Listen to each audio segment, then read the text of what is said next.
$240 billion Bangladesh থেকে শুধু পাচার করছে। উন্নয়নের মহাসড়কে মানুষকে উঠিয়ে দিয়ে তল থেকে সব নিয়ে চলে গেছে এই দেশে।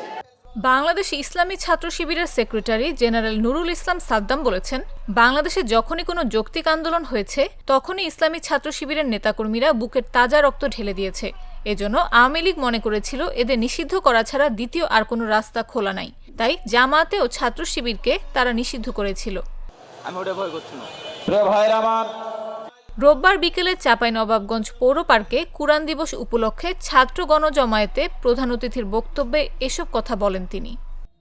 এদেশে 54টি বছরে এদেশের স্বাধিকার জন্য, এদেশের সার্বভৌমত্ব রক্ষার জন্য সামনের কাতারে থেকে জীবন বিলিয়ে দিয়ে কারা নজরানা পেশ করেছে, এই বাংলার ইতিহাসটা সাক্ষী দিচ্ছে। ইসলামী ছাত্র শিবির বিদেশে টাকা পাচার করে না, ইসলামী তার ছাত্র শিবির দর্শন করে না, ছিনতাই করে না, খুন করে না, রাজধানী করে না। মানুষের সম্পদ লুণ্ঠন করা ইসলামী ছাত্র শিবিরের কাজ নয়। ইসলামী ছাত্র শিবির মানুষকে ডাকে সুশীতল এক কালামুল্লাহর দিকে, যে কালামুল্লাহ মানুষকে একমাত্র মুক্তি দিতে পারে।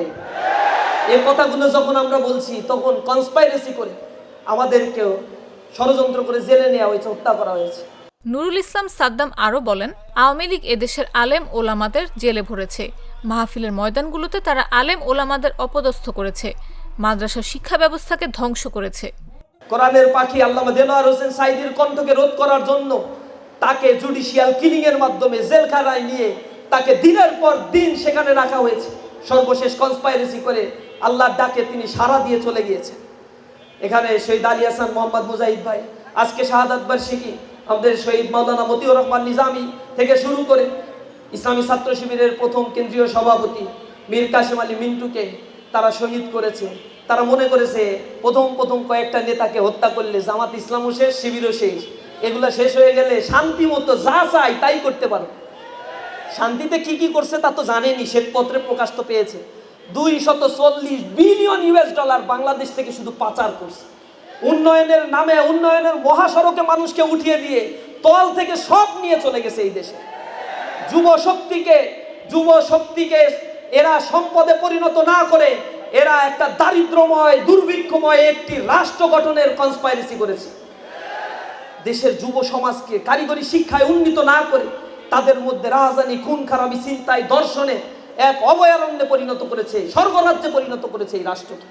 তার বক্তব্য, কতটা অপরাধ করলে একটা দেশের প্রধান থেকে শুরু করে বায়তুল মোকাররমের ইমাম পর্যন্ত পালাতে হয়। 24-এর গণ আন্দোলনে মানুষ রাস্তায় নেমে তাদের তাড়িয়েছে। কত অপকর্ম করলে একটা দেশের প্রধান ব্যক্তি থেকে শুরু করে একেবারে বায়তুল মোকাররমের ইমাম পর্যন্ত দেশ থেকে পালাইতে হয়। অনুষ্ঠানের প্রধান অতিথির বক্তব্য রাখেন জামায়াতের কেন্দ্রীয় নির্বাহী পরিষদের সদস্য নুরুল ইসলাম বুলবুল।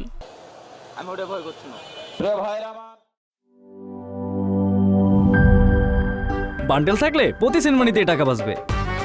বিকাশ সেনমানি বান্ডেল কিনে জিতুন প্রতি লেনদেনে।